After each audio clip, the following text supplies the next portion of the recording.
Hoje, o Brasil está à frente do setor agrícola. Mas por que a nossa agropecuária tomou essa dianteira? Primeiro porque nós temos empresários. Desde há muito tempo nós temos um empresariado rural competente. E teve a competência de introduzir a ciência e a tecnologia. É o setor onde mais se vê o efeito positivo do aumento da produtividade graças à ciência e à tecnologia. Portanto, não há uma separação entre o que é feito na cidade e o que é feito no campo. Mas o que é feito no campo está sendo bem feito no Brasil. Nós estamos à frente em muitos produtos e nós exportamos. Isso é muito importante e é necessário que, ao produzir, nós continuemos a manter a nossa preocupação com o meio ambiente. As leis que foram criadas nos últimos anos foram leis positivas. E a energia que se está despendendo no campo, e eu preciso falar também do aquele que trabalha no campo, precisa da nossa atenção. Foi por isso que eu sempre apoiei a agricultura e, ao mesmo tempo, a preservação do meio ambiente e a reforma agrária. A gente vai ter que trabalhar questões no mundo da segurança do alimento, tá? Portanto, a gente vai ter que olhar os 3 S's. O S da sustentabilidade, que é o tradicional, e o S da saúde humana e o S da sanidade animal. Eu acho que essa vai ser talvez o grande paradigma que virá com a Covid, que nós vamos ter que trabalhar muito. Nós somos hoje o maior fornecedor de produtos agrícolas para a China, o primeiro importador, o primeiro país que consegue exportar lá para a China nesse momento. Somos o número 1 lá do Oriente Médio, que é uma região que não tem recursos naturais. Somos importantes na África. Então, não dá para imaginar que regiões que são deficitárias em alimentos consigam produzir elas próprias, porque elas não têm hoje tecnologia e recursos naturais para isso. Eu acho que o comércio é absolutamente necessário para oferecer alternativas de segurança alimentar à população, efetivamente. Na área da agricultura brasileira e do agronegócio, o nosso sucesso se deu porque talvez tenha sido o único setor, com mais algum outro que também esteve presente, de inserção em cadeias globais de valor. O Brasil conseguiu, na área do agronegócio, se inserir, né, na economia mundial, se transformar em protagonista nessa área. A agricultura brasileira deveria liderar a proteção da Amazônia. Atitude, politicamente, ela tem envergadura política para pautar a discussão da Amazônia de outro jeito. Não é possível que uma agricultura que consegue ter 98%, 99% de compliance no moratório de soja, que faz uma pecuária sustentável, que tem tecnologia para avançar na produtividade de mais de um boi por hectare, que pode retardar desmatamento, fronteira agrícola móvel com desmatamento que não precisa, tem 100 milhões de hectares, segundo os números, de área degradada. Não é possível que essa agricultura não possa ser uma voz política de defesa contra os retrocessos que alguns segmentos retardados, eu vou usar a expressão, impõem ainda numa decisão de natureza política no Brasil que a sociedade não recepciona. A agricultura que quer se mostrar transparente, com credibilidade, tem que ter licença ambiental, sim. A gente quer discutir a América do Sul como? A gente quer discutir integração como? A gente quer entender o papel estratégico geopolítico do Brasil como? A agricultura e o meio ambiente têm um papel estratégico de desenvolvimento desse país. Com 20% a 25% de desmatamento, a gente entra num ponto de inflexão, onde a floresta não tem mais capacidade de gerar o clima necessário, né, a chuva necessária para manter a própria floresta. Essas espécies são dependentes... A que distância nós estaríamos do tipping point? Nós estamos em torno de 18%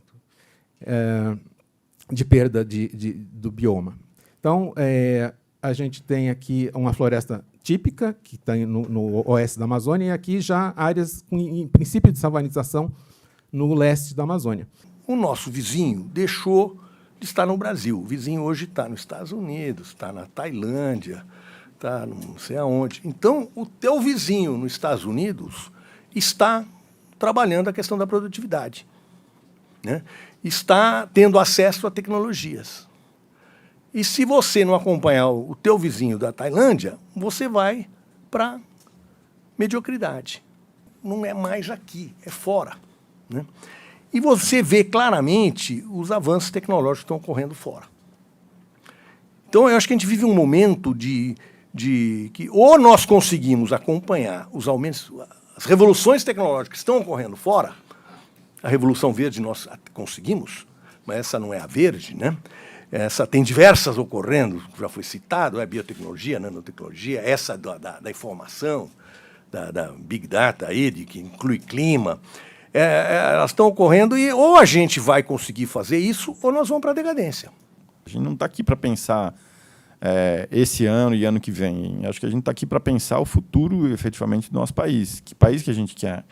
O relatório fruto da Rio 92, que depois foi aprovado em 2015, que cria os Objetivos de Desenvolvimento Sustentável, parte do documento chamado Futuro que Queremos. Qual futuro nós, no Brasil, queremos? O Brasil agro é um Brasil que tem dado muito certo. Nós precisamos o quê? De previsibilidade, de segurança jurídica e não retrocesso às boas leis que foram criadas nesse país.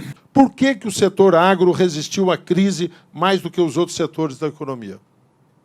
Por que nesse período recente, quando a economia teve 3 anos de recessão, o setor agro teve desempenho positivo e por que agora é o elo ainda mais dinâmico disso? Eu vou me arriscar a dar um palpite, mas porque se isso for de alguma forma verdadeiro, pode dar premissas importantes para esse plano estratégico. É porque o setor acabou se organizando mais autonomamente em relação ao Estado. O sucesso da agricultura brasileira, da agropecuária brasileira, das exportações, na participação no PIB, tudo o que tem sido feito pela agricultura brasileira nos últimos 20 anos, 30 anos, que foi realmente notável, não haveria sem o setor urbano. Então, isso é de uma clareza meridiana. Não existe agricultura sem fertilizantes, sem defensivos, sem sementes, sem tecnologia gerada em órgãos de pesquisa, sem crédito rural, sem seguro rural. E tudo isso é feito no setor urbano. Banco é urbano, seguradora urbana, fábrica de adubo é urbano, defensivo é urbano. Não existe fábrica de insumos na agricultura. Setores urbanos. Então, a agricultura deve ao setor urbano o seu sucesso. É um sucesso do Brasil e não dos agricultores.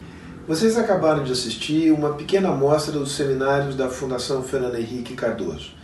Não são seminários que se perdem na polarização política que se abateu sobre o país. Também não são seminários que se perdem nas questiúnculas de curto prazo da política brasileira.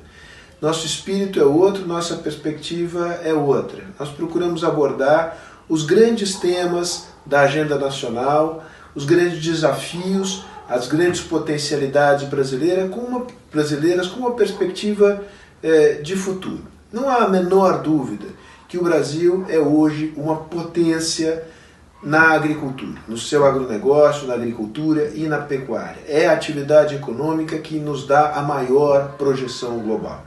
O Brasil também é uma grande potência ambiental. Isso nos diferencia e nos dá um lugar no mundo. Meio ambiente, agronegócio são claramente duas dimensões da realidade nacional que podem andar de mãos dadas. Há uma série de discussões a esse respeito, legítimas, importantes.